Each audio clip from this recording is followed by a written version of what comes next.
Адам баласы биринчи ойлонуш керек экен. Ким мага эмне кылды дегенден мурда мен кимге эмне кылдым депчи.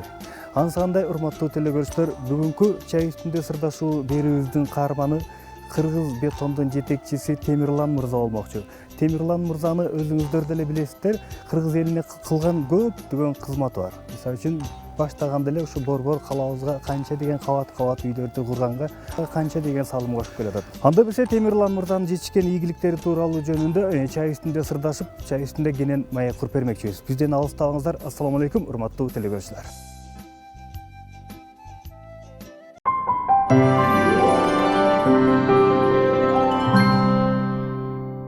Урматтуу телекөрүүчүлөр, ушинтип чай үстүндө сырдашалы деп чайдын үстүнө Темирлан мырза экөөбүз отуруп калдык. Келиңиз, урматтуу Темирлан мырза, ассаламу алейкум. Атыңызды көптөн бери эле угуп жүргөнбүз, бирок элге кылып аткан кызматыңыз менен сизге келели деп эле аракет кылып аттык, бирок бир себептер менен көптөн бери жете албай, бирок ушул күн буйруган экен, ушул күн насип болгон экен. Биринчиден айта келсек, жеке эле бул борбор кала Бишкекте эле эмес, жалпы кыргыз элине сиздин кылып аткан, кошуп аткан чоң салымыңыз бар. Себеп дегенде ар бир нерсенин башаты, мисалы үчүн үй болобу, же сарай болобу, же чоң дагы башка бир объектилер болобу, мисалы үчүн ошолор башталып атканда фундамент куймайын башталбайт. Анан ошонун башында Кыргыз бетон деп, Кыргыз бетонду жетектеп өзүңүз турасыздар. Эми келиңиз чайдан. Албетте жетекчилердин чайы ар дайым ушинтип алдыда даяр турат да. Ошо мен үйдө болгондо кенен куюп бермекмин сизге. Сөздү башынан баштап келели. Эми бул заводдун ачылганына канча болду Кыргыз бетону? Кыргыз бетон ишканасы Кыргыз түрк ишкерлеринин ортоктошуусу менен 2013-жылы ачылган. Кудай буюрса, 7-жылына иштеп атат. 7 жыл болду. Ушул 7 жылда кандай деген ийгиликтер жаратылды мисалы үчүн сиздерде? Мисалы үчүн башында кандай болуп башталды эле, 7 жылдан кийинки кандай болот? Башында албетте биздин эң негизги демилгебиз европалык стандарттагы бетонду Кыргызстанда өндүрүп чыгаруу болгон. Азыр дагы биз европалык бетон өндүрүүчүлөр союзунун мүчөсүбүз. Өзүбүз албетте Европага жайгашпасак дагы. Ал жерде мүчөлүгүбүз болуусунун эң негизги максаты биз эл аралык стандарттагы, европалык стандарттагы бетонду Кыргызстанда өндүрүп чыгаруу. Жакшы экен. Баягы биздин биринчи максатыбызчы, мындай болгондо, азыр жаз келип калды да. Жаз жакындап калды. Анан Кыргызстанда мисалы үчүн дагы көптөгөн жаштарыбыз ушундай үй куралы, там куралы, жеке жашообузду баштайлы деп даярданып тургандар бар да. Анан ошолорго сиздин чоң насаатыңыз, анан чоң жол көргөзүүңүз дагы керек болду биринчиден. Анан дагы бизге ушул Кыргыз бетон жөнүндө сизден так маалыматты ала алалы, мүмкүн болсо. Канча деген Кыргызстанда ушундай бетон чыгарган заводдор бар? Албетте, биз Кыргызстанда ачып жатканда алгачкы 5 бетон өндүрүүчүнүн бирөөсү элек. Бүгүнкү күндө 30-тун тегерегинде бетон өндүрүүчүсү бар. Заводдор бар. Бишкектин Чүй өрөөнүндө, Бишкек шаарында 30-тун тегерегинде бетон өндүрүүчүсү бар. Бирок албетте бетон өндүрүүдө сапат эң негизги мааниге ээ. Себеби дегенде бул бетондун ичинде биз жашайбыз, биздин бала чакабыз жашайт. Ошондуктан биз бетонсуз да жашай албайбыз. Себеби дегенде баардыгыбыздын жашап аткан үйүбүз, иштеп аткан жерибиз бетондон салынат. Бетонсуз кыйын. Демек, бетондун сапаты аябай маанилүү. Бетондун сапаты жөнүндө айта кетчү болсом, биз жалпы үй куруучулар же жалпы эле элге балким кээ бир нерселер белгисиз. Бирок бетон өндүрүүчүлөрдүн бири катары бетондун сапаты үчүн маанилүү болуп турган нерселерди айта кетейин да. Мен ушул жерге койгон карасаңыз, бул бетон албетте цементтен тышкары ушул түрдөгү кум жана шагылдан жасалат. Кум жана шагылдан. Эң биринчи кум жана шагыл биз жанагы арыктан аккан, көлдүн жээгиндеги же болбосо кандайдыр бир кум шагыл эмес. Кадимки чоң таштарды сындырып, майдалап, элеп, ошондон чыккан кум жана шагылдан гана бетон жасалыш керек. Бул эң биринчи мыйзамы. Экинчи мыйзамы ушул жердеги кум шагыл жуулган болуш керек. Демек, бунун составында топурак, чаң болбош керек. Таштын гана сынганынан пайда болгон чаң, таштын куму, таштын шагылы болуш керек. Эмне себептен дегенде, бул заводдо сындырылган таштан пайда болгон кум жана шагыл булардын буручу болот да, буручтуу болот. Булар демек сапаттуу бетонго кошулу керек. Экинчиден, баягы топурак жана чаң болбош керек дегенин себеби, топурак жана чаң бетондун бекемдигин бузат. Бетон бекем болуш үчүн цемент кумду жана ташты жабыштыра алыш үчүн ичинде составында эч кандай топурак жана чаң болбош керек. Азыр ушул жерден агай кечиресиз, урматтуу теле көрүүчүлөр, мындай экен. Чындыгында агайдын профессионал катары баягы кандай цемент куюп башташ керек, кандай кылыш керек экен, ушул жагына мүмкүн болсо колдон келишинче ошо үйгө турушуулар көңүл бурсаңыздар болот экен. Бул жакта ошондо эч кандай чаң болбош керек экен. Албетте. Баардыгы тең жуулган таза таштан болуш керек экен. А бул майда кумчу ошондо. Андан тышкары эми биринчи мыйзам дедик биз, сындырылган таштан кум жана шагылды пайда кылабыз. Анан ошондон бетон жасайбыз. Экинчи мыйзам бугун баардыгы жуулган болуш керек. Арасында топурак чаң болуш керек. Үчүнчү нерсе, үчүнчү аябай маанилүү нерсе, бетондун ичинде абада калбаш керек. Биз сапаттуу турабыз десек, биздин курган бетондун ичинде аба калбаш керек. Аны биз кандай кылабыз? Аны биз аба калбаш үчүн жана мен айтып өткөн 3 сапатты жакшы сапатка жетиш үчүн лабораториялык изилдөө керек. Жөн эле баягы бир күрөк, 3 күрөк кумга, бир күрөк шагыл, бир күрөк цемент деген бул туура эмес рецепт. Биз кандай үйдө тамак жасаганда ойлоп көрүңүз, үйдө кандай торт жасайм десеңиз, тортко мынча ун, мынча шекер, мынча туз кошом деп атпайсызбы?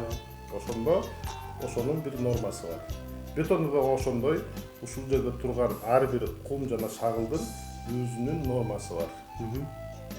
Ошол нормаларды сактаганда, демек биз жана айтып өткөндөй ичинде чаңы жок, ичинде кири жок.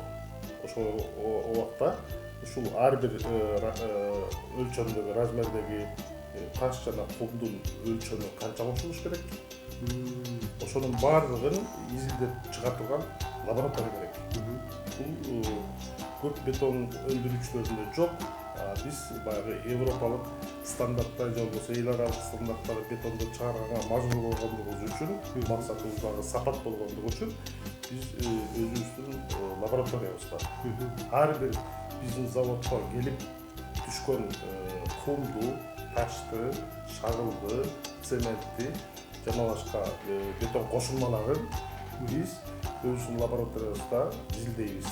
Ар бир машинеден түшкөн таш, кум жана башка кошулмаларды диккаттык менен изилдеп, анан кийин ошонун негизинде бүгүн биз кайсы маркадагы бетондун маркалары бар.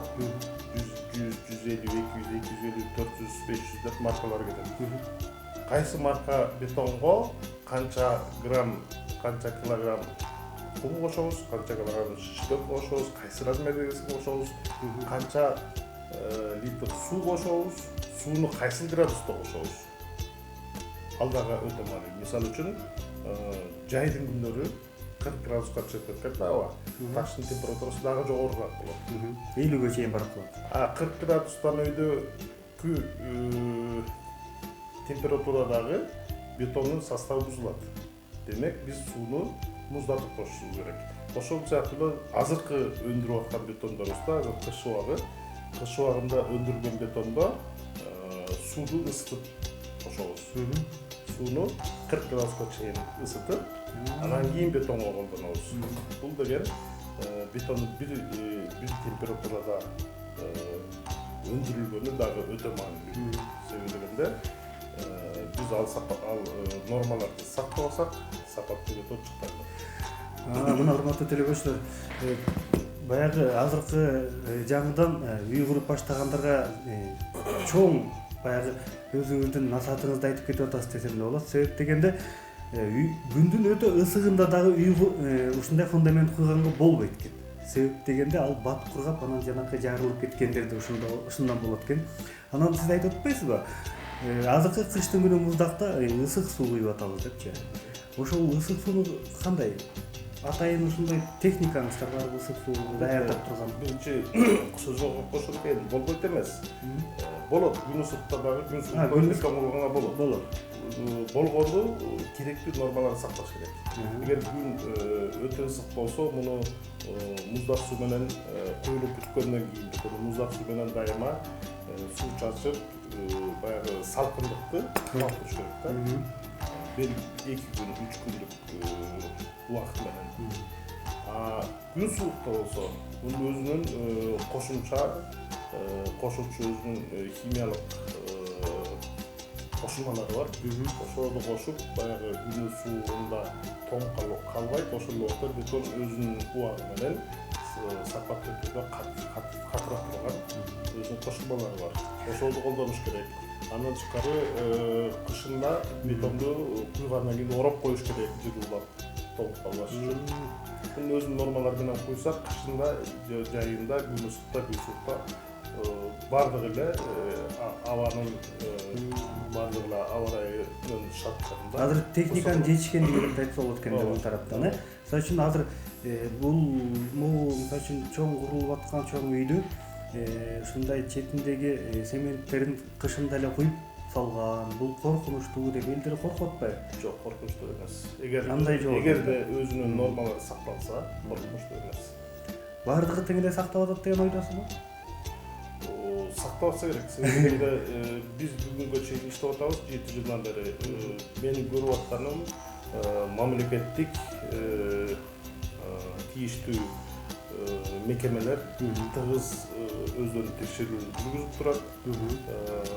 Менин оюмча нормалар Бишкекте жетиштүү сакталып атат деп ойлойм. Жакшы экен. Бул жактан мисалы үчүн мен көп эле жерден баягы эркек болгондон кийин биринчиден айта кетсек, көп эле жерге барып жардамдашып калабыз да. Ушундай фундамент куюп, цемент куюшупчу. Анан бирок мындай майда кумду, анан же болбосо мындай кичине не деп коет ушундай чоңурагын. Анан ошол эле цементти куюп туруп эле экөөнү эле аралаштырып коюп атканын көрүп жүрөм да көп жерде. Эмне себептен сиздердики мындай төртөөнү бирдей аралаштырып атасыздар? Себеби дегенде жанагы мен сизге айтып өттүмбү, бетондун ичинде аба калбаш керек. Аба калган жер бош болот, ошол жер кийин кандайдыр учурда жарылып кетүү ыктымалы көбүрөөк болот. Демек, бетондун ичинде аба калбаш үчүн ушуларды лабораториядан жасап көрүп, изилдеп, жасап көрүп, анан кийин кайсынысы канча бир куб бетон үчүн кайсынысы канча килограммдан кошула турганы граммына чейин лабораторияда изилденип, рецепт жазылат. 4 түр деген бул европалык стандартта эң аз 4 түр. Балким муну 5-6 түргө бөлсөк, ушул эле ташты размерин 5-6 түргө бөлсөк, дагы ичинде аба калып калуу мүмкүнчүлүгү азайат. Тиги чоң таштарыбызчы? Чоң таштар болсо албетте бул чоңойгон сайын буруштар болгон үчүн бул бетондун бири-бирине кандай десем, бири-бирине менен жабышып бекем болушуна камсыздайт да бул чоңойгон сайын.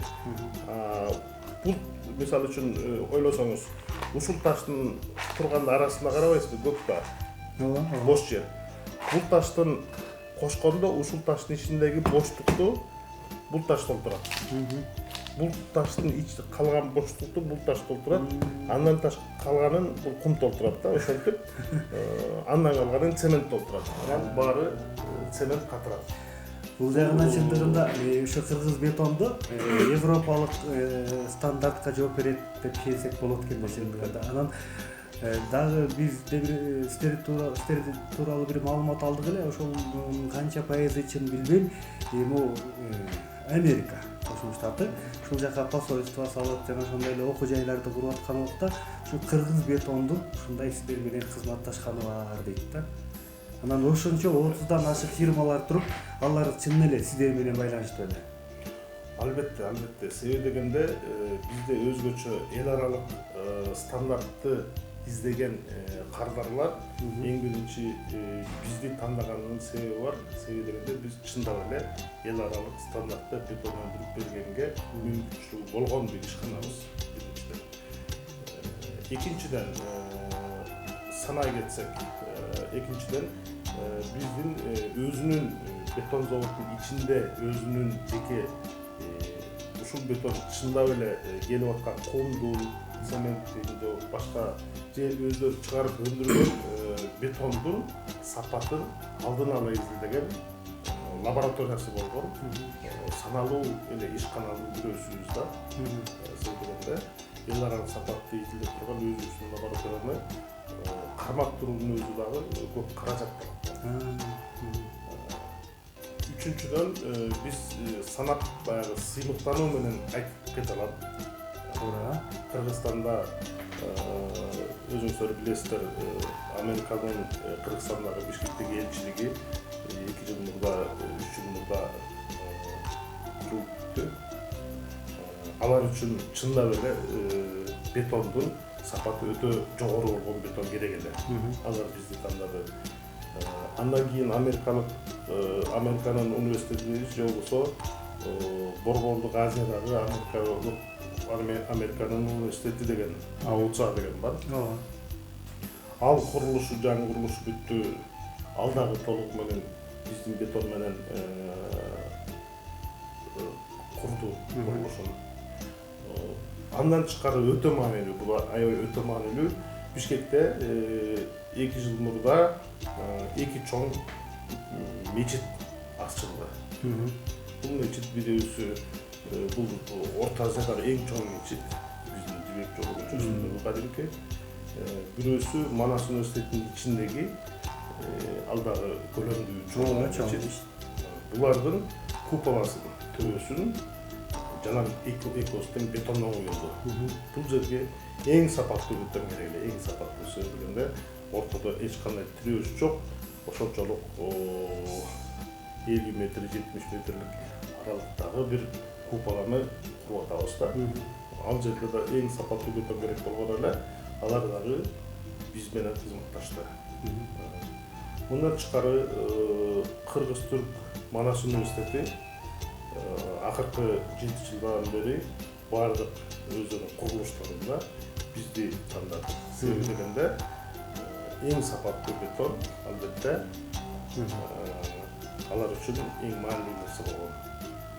Муну чындыгында өтө эле мындай мактануу менен айтса да болот экен. Ушундай айтса да жарашат экен, себеп дегенде ушундай чет мамлекеттен ошонун баардыгын ташып келбейт.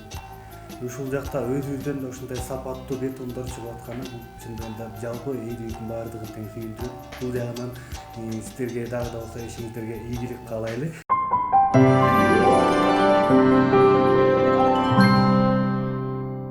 Дагы бир укканыбыз бар. Мисалы үчүн Стамбулда тургузулган 12 метрлик Манас аталыктын эстелигин сиздин чоң салым тургузган боюнча сиздин чоң салымыңыз бар дейт да. Ошол тууралуу айтып бериңизчи. Албетте мен бетондон бир аз мындайраак кете турган болсок, өзүм бала чагымдан бери болсун, кийин деле чыгармачылыкка да бир аз кызыгып жүрөм. Мунун ичинде өзгөчө Манас эпосуна болгон өзгөчө бир менин бир кандай десем, Манас эпосуна болгон бир сыймыктануу менен бир кызыгуум бар да ушул эпосубузга. Дегенде дүйнөнү мен көп шаарларды кыдырдым, көп өлкөлөрдү кыдырдым. Мен эч бир элде биздин Манас эпосубуздай философиялык жактан да терең, өтө бай бир эпос көргөн жок. Ошондуктан чыгармачылыкта мен сизге көргөзүлгөн бул Тарыктын тазын сөздөр деп китеп. Бул китепти мен 2013-жылдан бери 3 жолу басуулар чыкты. Азыр 4-нчү жолу бастырган жатам да бул китепти. Бул китепте өзүм баягы окуган китептерден, уккан сөздөрдөн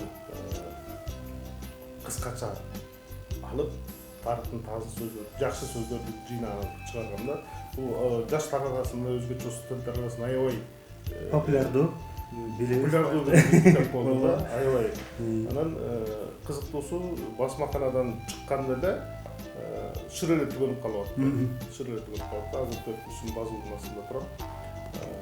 Анан кийин 2015-жылы бир Манас адамзат тарыхынын мурасы деп могу китеп даярдаган элем да. Манас адамзат тарыхы. Бул китептин даярдаганын себеби баягы өзүм чет өлкөлөргө көп барган үчүн бир элдин баардыгынын кызыгуусу Манас эпосуна болуп атты да. Анан биздин мактанып сыймыктанып айта турган нерсе Манас эпосу эле. Ушунун англисчеси, түркчөсү, арабчасы, орусчасы деп баягы ар кайсы элдерге таанытыш үчүн 4 тилде чыгарган. Кыргыз, орус, англис жана өзүңүздүн күчүңүз менен, өзүм күчүм менен котормолорун дагы албетте жардам алдым. Көбүнчө котормолорду өзүм котормом. 4 тилде чыгарып, анан бул баягы белек катары 7-нчи китеп да. Муну биз көп кишилерге белек кылдым. Мисалы үчүн Америкага барганда 30дан ашык конгрессменге, сенаторго белек кылдым. Өз колум менен ошону кылуу мүмкүнчүлүгү болду да. Далай-ламага кадимки атактуу белек кылдым. Түркиянын президенти Тайип Эрдоганга, өзүбүздүн президенттерге кыргыздардан ошол менен бирге Түндүк Кипрдин президентине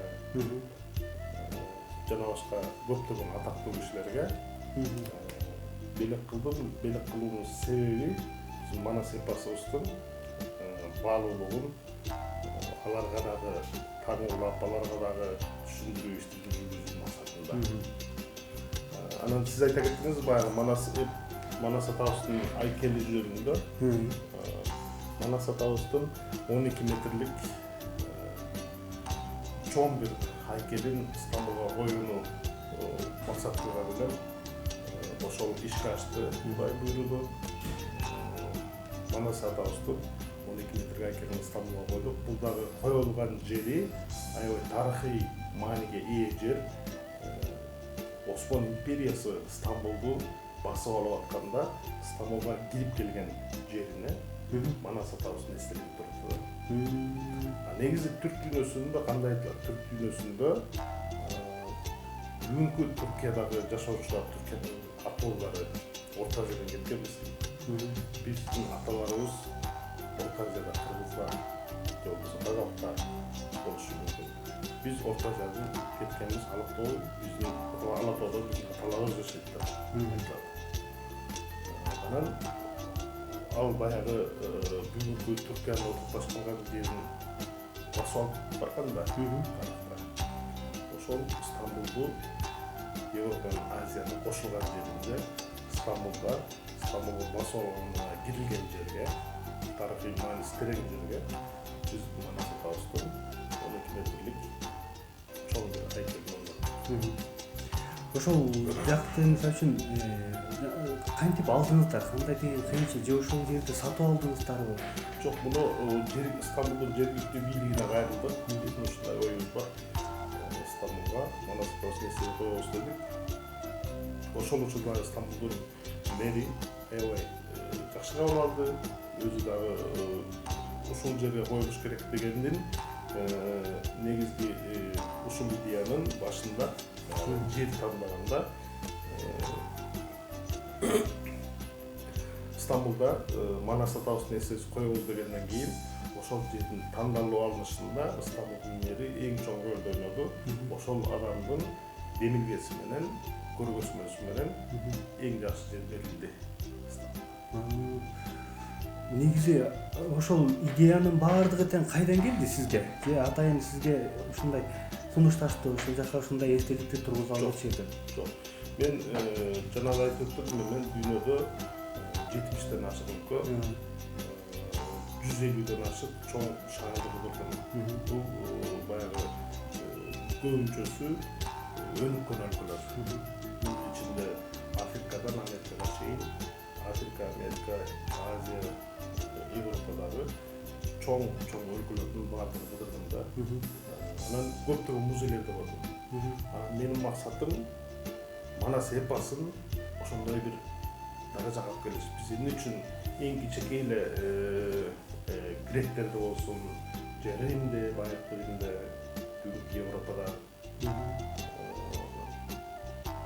мынчалык эпоско айланбаган эле баатырлар, же болбосо атамдар канчалык таңазаланып, канчалык ошол элдин руханий жашоосунда бир чоң баалуулук болуп турган да. Жана ошол эмес дүйнөдө. Биздин ушунчалык терең эпосубуз болуп туруп, биз ошону өзүбүздүн улуттук баалуулугубуз катары алып чыга албай атабыз. Элге тааныта албай атабыз, көргөзө албай атабыз. Ошол максатта мен өзүмө албетте ишкерлигимден тышкары бир максаттарды койгом. Манас эпосун колуман келишинче даңазалоо, даңазалаган жөн эле көпүрөк кагып, баягы Манас деп кыйкыра бериш эмес. Даңазалаганда Манас эпосунун тактуу акелдери жазылыш керек. Манас эпосуна тиешелүү, Манас эпосуна тиешелүү сүрөттөр тартылыш керек, Манас эпосуна тиешелүү китептер чыгыш керек деген багытта. Эми келиңиз, бул жагын жакшы кенен сүйлөшүп алдык. Азыр эми өзүбүздүн Бишкекте дагы ушундай курулган аткан чоң музей бар экен да. Ошол музей тууралуу да айтып бериңизби? Манас Панорама музейи бир долбоорду биз иштеп чыктык. Манас Панорама музейи бул Панорама музейи деген түшүнүктөр бар да. Бул чоң баатырлар жана чоң окуялар жөнүндө бул музейлер салынат. Панорама деген сөздүн маанисичи? Панорама деген сөздүн мааниси баягы бир чоң окуя же чоң баатыр жөнүндө бир чоң сүрөт тартылат. Анан ошол сүрөт панорамалык сүрөт болот. Мисалы үчүн айта кетейин, Москва шаарында Бородино согушу жөнүндө чоң бир панорамалык музей бар. Бородино согушу кандай болуп өткөнү көз алдында турат. Ошону беришкен. Стамбулда жана Фатих Султан Мехмет хан Стамбулду басып алганы жөнүндө панорамалык музей бар. Бул жерде Фатих Султан Мехмет хан кантип Стамбулду басып алганы жөнүндө чоң көлөмдүү сүрөт тартылган. Ошол музейде көрсө болот. Ватерлоо шаарында Наполеондун акыркы согушу жөнүндө панорамалык музей бар.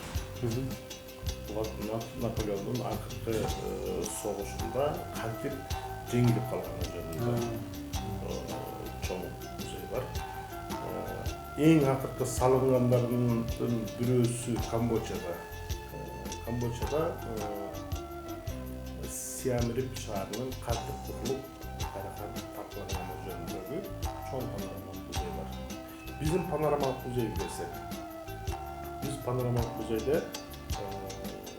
3 кабаттан турган бир музей салабыз. Мунун биринчи кабатына албетте Манас айтылуучу чоң бир зал болот. Экинчи кабатында Манас эпосу жөнүндө сүрөттөр жана айкелдер орналган бир чоң галерея болот. Үчүнчү кабаты, музейдин үчүнчү кабаты панорамалык музей болот. Демек, Манас эпосу жөнүндө тактабайсак биз тандаган эпизод чоң азат жөнүндө көлөмдүү сүрөт тартылат. Биздин азатта долбоор боюнча 1700 чарчы метр көлөмдүү сүрөт тартылат. Бул 1700 чарчы метр сүрөт деген сөз бул дүйнөдөгү эң чоң 3 сүрөттүн бирөөсү деген сөз. Дүйнөдө эң чоң 3 сүрөттүн бирөөсү деген сөз.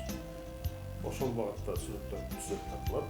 Албетте азыркы убакта сүрөт тартуу, айкел жазуу иштери боюнча Кыргызстанда, ошол убакта Түркияда, анан Кытайда үчү жерде сүрөтчү жана айкелчилер ушул музейдин ичиндеги турчу сүрөт айкелдерди жасап иштеп атышат. Жерибизди болсо алганбыз, курулуш иштери боюнча керектүү бүт уруксаттар алынган. Кудай буйруса, ушу учаскелердин күнжүгүндө курулуш иштерин баштайбыз деп турабыз. Ушул 2020-жылы башталат, Ошондо сыр болбосо кайсыл жактан жер алдыңыздар? Жерибиз Аламидин Капчыгайдын ичинде, баягы кооз жер болуу өтө керектүү нерсе болгон. Ошондуктан биз Капчыгайдын ичинде алдык. Аламидин Капчыгайдын ичинде Таш Мойнок айыл өкмөтүнө караштуу чоң туз деген жерден алдык. Ошондо ошол жакта канча киши кызмат кылып калат анан?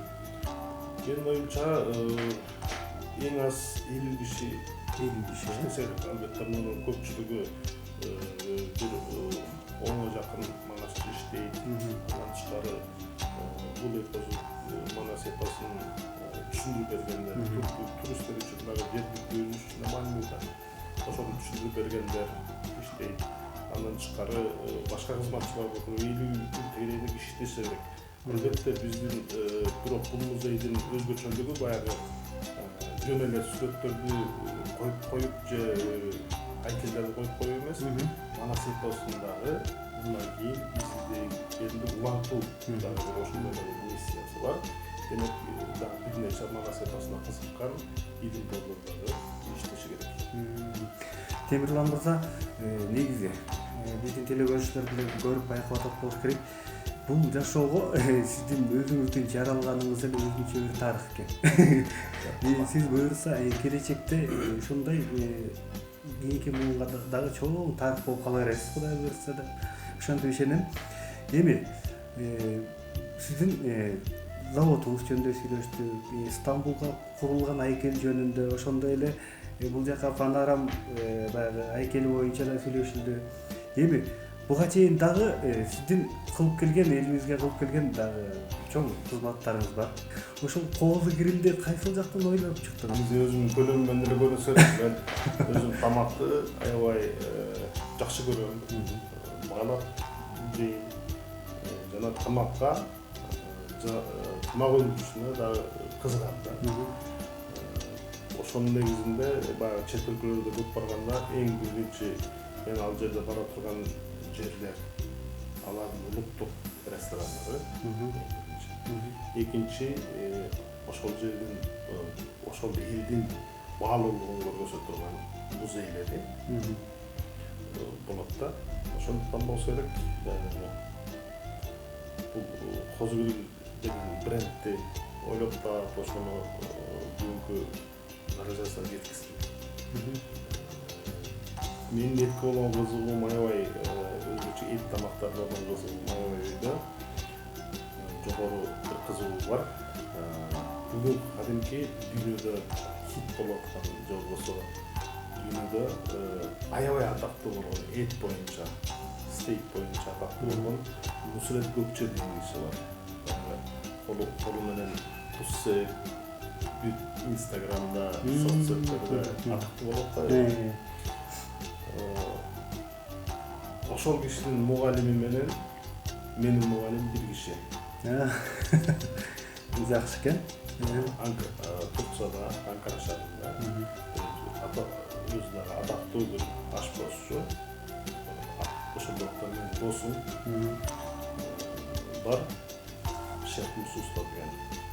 Ал ошол Нусрет Көкченин дагы убагында Нусрет Көкче баягы катардагы бир кызматчы касап эт чапкыч болуп иштеп жүргөндө ошонун шеф болгон колхозчулардын башчысы болуп иштеген, кийин мага дагы эт жөнүндө көп сабактарды өткөн киши да. Ошонун негизинде андан тышкары Кыргызстанда дагы козу гүл керек экенин биз байкадым да. Козу керек экенин Кыргызстанда байкадым. Себеби дегенде биздин үйгө конок келгенде үйдүн айымы жалаң казан аяктан башы чыкпайт. Эмне үчүн андай болуш керек? Алло десең, козу келет, үйдүн айымы, үйдүн ээси дагы менен баалашып, чогуу отуруп, аябай ыңгайлуу шарт түзөт да. Баягы биз конок келсе эле үйдүн айымы идиш жууш керек, ич агарын тазалаш керек, тамыр жасаш керек. Ошого бир жумуштардан үйдүн айымын да бошотуп, үйдүн айымын дагы коноктор менен чогуу отуруп сүйлөшүп чер жазгандай. Чер жазганга бир шарт түзүлдү да. Туптуура. Бул чындыгында биздин айымдарга кылган дагы бир чоң бир жакшылык деп эсептесек болот экендей.